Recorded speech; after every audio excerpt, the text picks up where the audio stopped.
आदरणीय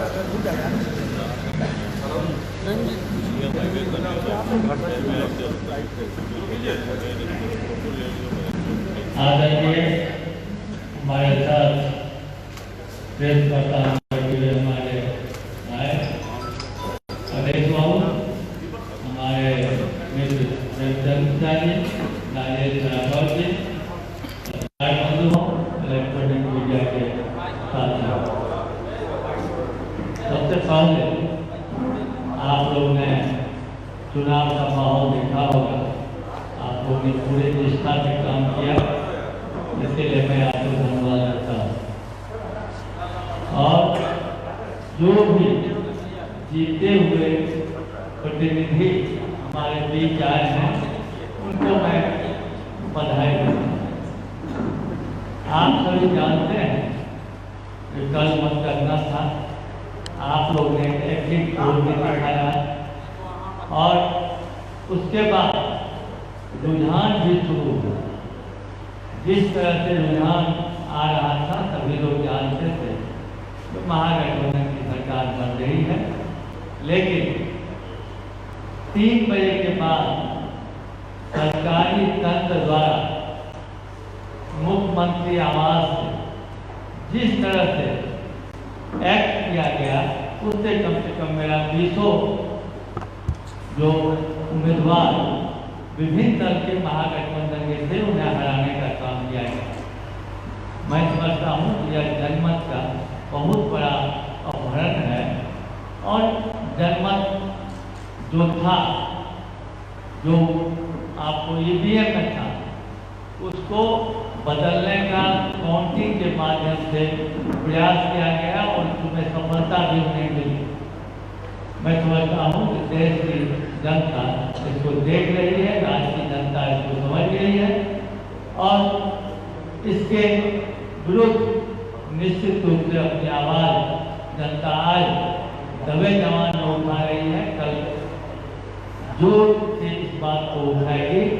मैं यही कहने के लिए आपको बुलाया हूँ कि मैं समझता हूँ कि मेरा महागठबंधन इस बात को निश्चित रूप से कहता है और लोग भी इस बात को समझ गए हैं। जो यहाँ काफी हेराफेरी हुई है, मैं उसको कंडेम भी करता हूँ और आशा करता हूँ कि आप लोग इस बात को निश्चित रूप से उठाएंगे और मैं अगले से आग्रह करते हैं कि अपनी बात को करते हैं। मित्रों, ऐसे सामान्य अध्यक्ष जी ने जो कहा है उससे मैं अपने को संबद्ध करते हुए इतना ही बात कहना चाहता हूँ कि प्रायः ये तय था, एग्जिट पोल या हम लोग जो कैंपेन में गए थे, इस बार निश्चित रूप से बदलाव होने जा रहा है। नीतीश कुमार जी के प्रति इतना लोगों में गुस्सा था, आक्रोश था, वो इस रिजल्ट में भी देखने को मिला है कि जो 71 की जगह वो 40-42 सीट पर सिमटे हैं। कल भी जब मतगणना जारी था, इन्होंने ठीक कहा कि 3-4 बजे के बाद भारतीय जनता पार्टी का जो शीर्ष नेतृत्व यहाँ का है, आदरणीय सुशील मोदी जी, भूपेंद्र यादव, नित्यानंद राय जी, उनके प्रदेश अध्यक्ष सब सीएम हाउस में बैठ के और लगातार पहले प्रोसेस स्लो कराना काउंटिंग का, और जहां मतों का अंतर कम था उसमें सीधे जनमत का अपहरण कराने जैसी घटना हुई, जो हम सबों ने देखा। हम लोगों ने इस बात की शिकायत जाकर यहाँ के इलेक्शन कमीशन को भी किया है। कई हमारे साथी जीत गए, घंटों 4-4, 6-6 घंटा तक कभी अध्यक्ष जी फ़ोन करते थे, मैं कभी कलेक्टर को फ़ोन करता था, कभी प्रेमचंद जी फ़ोन करते थे, लेकिन 6-6 घंटा तक उनको सर्टिफिकेट नहीं दिया जाना। और ख़ास करके कुछ जगहों पर जैसे हिल्सा अनाउंस हो गया कि वो जीत गया है राष्ट्रीय जनता दल का कैंडिडेट। उसी तरह से जहाँ से मुन्ना शाही जी लड़े थे, बरबीघा का सीट, किशनगंज का सीट पर, फिर टेकारी का सीट, दिन भर जीतते रहा लगातार। अंत में एक साथी यहाँ बैठे हुए हैं, वो दिखाया कि मतों का गिनती बंद हो गया 565 वोट से वो सीट हम लोग जीत रहे थे और बाद में कुछ सीट से वहाँ डिक्लेयर कर दिया गया। तो ये एक तरह से जनमत का अपहरण और अभिमन्यु वध जैसा जो नीतीश कुमार जी के शासन के द्वारा और इलेक्शन कमीशन का उस समय नहीं एक्ट करना दुर्भाग्यपूर्ण है। बिहार की जनता जानती है, क्योंकि बिहार की जनता ने मत दिया था अपना बदलाव का, और फिर से पिछले दरवाजे से होशियारी से चालाकी से नीतीश कुमार को बैठाने की जो साजिश हो रही है, निश्चित रूप से बिहार की जनता ठीक समय पर उसका बदला लेगी। उस एक्ट का सबके सामने, जनता के सामने, बिहार के पास सब लोग समझते हैं, जनता होशियार है, समझदार है और मिला जुला के जनता ही मालिक है। तो आपके माध्यम से हम लोग कांग्रेस पार्टी का जो ऑफिशियल स्टैंड था, जो हम लोग शाम को जाके इलेक्शन कमीशन को भी बताने का काम किया था, यही बात रखने के लिए आज हम लोग आपको बुलाए थे। हम प्रेमचंद जी को देते हैं कि वो भी आपको संबोधित करें।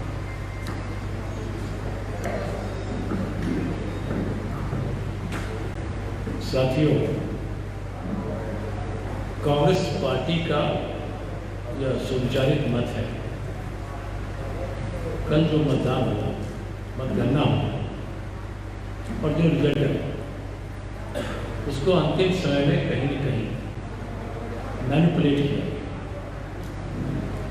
कांग्रेस के कई कैंडिडेट्स और आरजेडी, जो बिल्कुल ही मार्जिन 100, 200, 500, कोई 12 वोट से, कोई 1000, इस मार्जिन से हमारी 6 कैंडिडेट का रिजल्ट अंत में बदल दिया गया और आरजेडी के भी कई कैंडिडेट्स।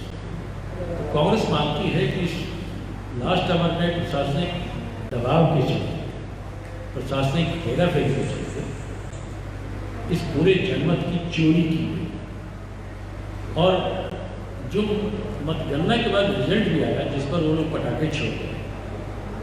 मुख्यमंत्री नीतीश कुमार जी 78 एमएलए के साथ मैदान में उतरे थे, चीफ मिनिस्टर थे और आगे के लिए भी घोषित चीफ मिनिस्टर थे। उनकी पार्टी आधे के करीब एमएलए हार गई।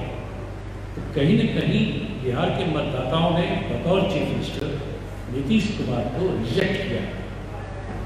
आरजेडी हमारी बड़ी पार्टनर है, उसके सर्वाधिक एमएलए जीते। अगर उस आंकड़ों से देखें तो यह स्पष्ट होता है कि आरजेडी का सबसे बड़े दल के रूप में उभारना था। पब्लिक की तरफ से एक तरह से पॉजिटिव रिस्पांस था हमारे गठबंधन को लेकर। हमने चुनाव आयोग का भी दरवाजा खटखटाया है, हमें उम्मीद है कि वो उस पर कुछ करेंगे, या अगर नहीं भी कुछ करते हैं तो जैसा कि गठबंधन में हम सब हैं, हमारा बड़ा पार्टनर आरजेडी है, तो राष्ट्रीय जनता दल इस संबंध में जो भी निर्णय देगा कि आगे हमें क्या करना है, कांग्रेस पार्टी उस निर्णय के साथ रहेगी। मेरा मानना है कि आज जो परिस्थिति बिहार में है, एक अस्थिर सरकार बनाने की कोशिश की जा रही है और उसमें कहीं न कहीं बिहार में राजनीतिक अस्थिरता होगा, ऐसा हमें लगता है। हम आप सबको धन्यवाद देते हैं, बिहार की जनता को भी धन्यवाद देते हैं और कांग्रेस कार्यकर्ताओं को भी धन्यवाद देते हैं। उन्होंने हमें समर्थन दिया, हमारी पार्टी को दिया, हमारे गठबंधन को दिया। आप सब पत्रकार बंधु भी हमें प्रचार प्रसार में अपना सहयोग देते रहे, हम आप सबको भी धन्यवाद देते हैं। Thank you very much.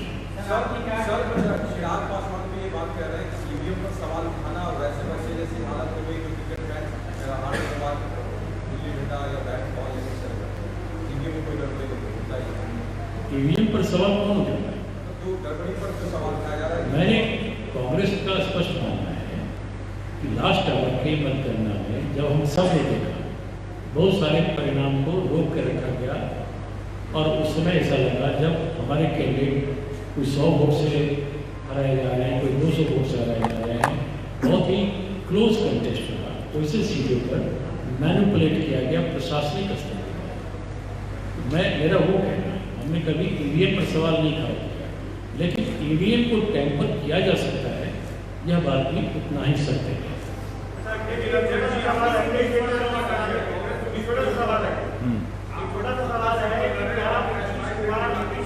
नहीं समझे।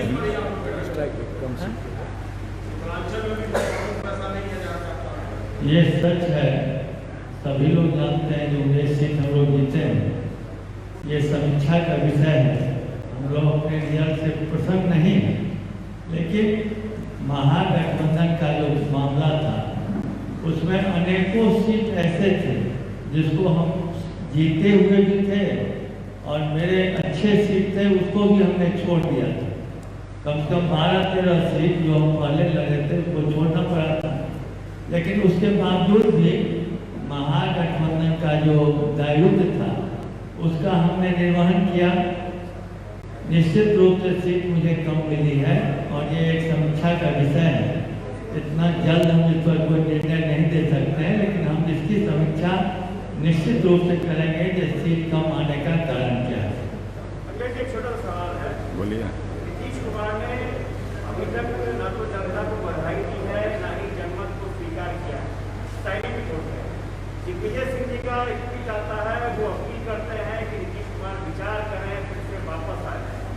आपको लगता है कि क्या वाकई नीतीश कुमार के साथ कुछ छल हुआ है, कुछ ऐसा हुआ है? नीतीश कुमार को सोचना चाहिए, विचार करना चाहिए।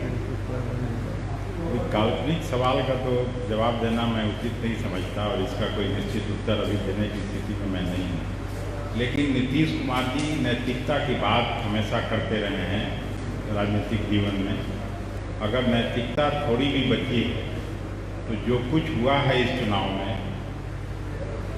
उसमें उनको खुद वहाँ से निकल जाना चाहिए, ये जरूर मेरा सलाह है। उसका निश्चित उत्तर अभी नहीं हो सकता है। मैं पहले ही बोला कि ये काल्पनिक सवाल है। रोज रोज वहीं बैठ रहे हैं, रोज साथ में घाल मेल है, तो अभी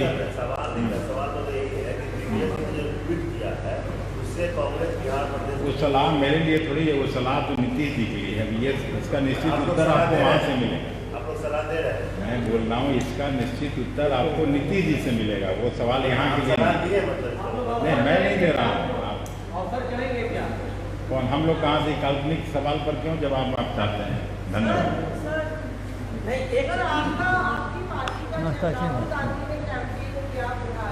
जी